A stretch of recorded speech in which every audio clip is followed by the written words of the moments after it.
في سنة 53 Out of the dead land, كنا نريد stirring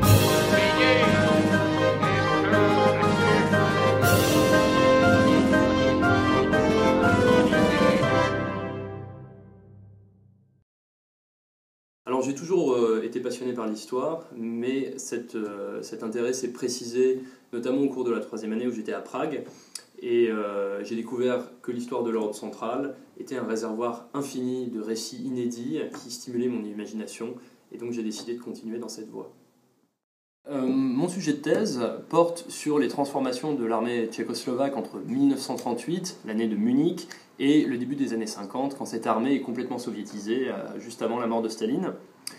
Voilà, donc je comprends l'armée un peu comme un laboratoire social où on peut déceler un certain nombre de transformations de la société tchécoslovaque. Alors, c'est un sujet qui est à la fois intéressant pour moi, mais aussi qui permet de mieux comprendre les débuts de la guerre froide, puisqu'on peut y déceler les formes d'acceptation du communisme et de l'ancrage dans le bloc soviétique en Tchécoslovaquie. J'ai choisi de vous présenter ce document.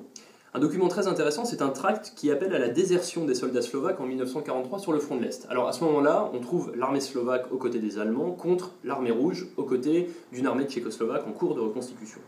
Alors ce tract est intéressant parce qu'il invoque des fondements religieux pour convaincre les soldats slovaques catholiques pour leur majorité de déserter du côté de l'armée rouge. Petit extrait. Černá hitlerovská propaganda hlasa, že tato vojna proti Rusku je křížovým pochodem proti komunismu. Kdo má prawo započat křížový pochod?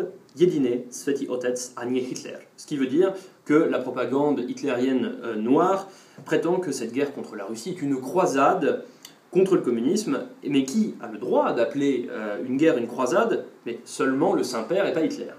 Vous voyez donc que ce type de document permet de comprendre pourquoi un certain nombre de soldats slovaques ont déserté pour rejoindre l'armée tchécoslovaque sur le front de l'Est, et ça explique aussi pourquoi les Slovaques, une nationalité importante de la Tchécoslovaquie, ont pu réintégrer une Tchécoslovaquie unifiée en 1945.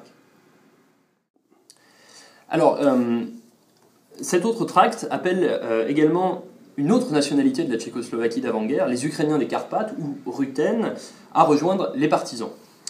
Alors, ce qui est intéressant, c'est que les Ukrainiens des Carpates ou Rutènes ne vont pas réintégrer la Tchécoslovaquie comme les Slovaques, mais vont être intégrés à l'Ukraine soviétique, qui est la République socialiste soviétique d'Ukraine est une des différentes parties de l'URSS après la guerre. Et c'est donc à partir de la fin de cette guerre que l'on peut dater l'apparition d'une Ukraine unifiée avec le territoire qu'on lui connaissait, du moins jusqu'en 2013-2014, et l'annexion de la Crimée par la Russie de Vladimir Poutine.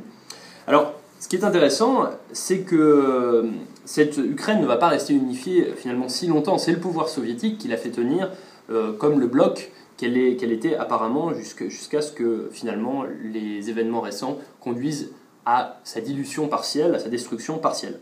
Alors aujourd'hui, l'Ukraine est en guerre civile et on se rend compte qu'en retournant en arrière, on peut mieux comprendre les tensions, les antagonismes qui agitent un certain nombre de territoires. Ça pose la question de l'identité de cette Ukraine, et ça pose évidemment aussi la question de l'identité de l'Europe en général, qui est traversée par un certain nombre de tensions, pas seulement à l'Est évidemment.